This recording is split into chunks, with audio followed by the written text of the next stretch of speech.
जी, अस्सलाम वालेकुम नाज़रीन। उम्मीद करता हूँ आप खैरियत से होंगे। आज एक नए टॉपिक के साथ आपकी खिदमत में हाज़िर हैं।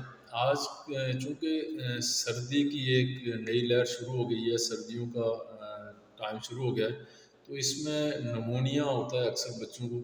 तो आज का हमारा टॉपिक भी इसी हवाले से है कि बच्चों को नमूनिया से कैसे बचाएँ, एहतियाती तदाबीर क्या-क्या इख्तियार करें।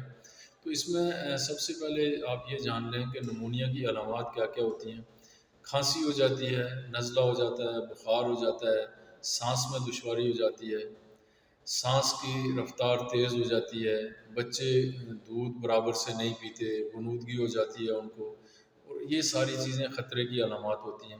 अब वालिदैन के लिए कुछ हदायत हैं कि उन्होंने क्या करना है।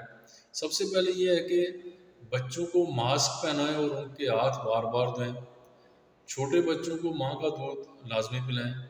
सर्दी से बचाव के लिए बच्चों को गर्म कपड़े पहनाएं, और इसी तरह बच्चों को बिला ज़रूरत घर से बाहर ना जाने दें।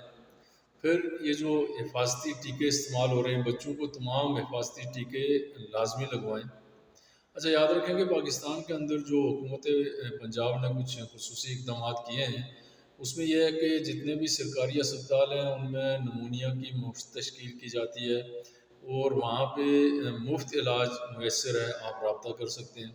फिर यह है कि पंजाब भर के स्कूलों में 31 जनवरी तक सुबह की असम्बली पर पाबंदी लगा दी गई है। फिर प्ले ग्रुप जो है, नर्सरी और प्रेप की जो क्लासेस हैं, वो 19 जनवरी तक मुकम्मल छुट्टी दे दी गई है उनको।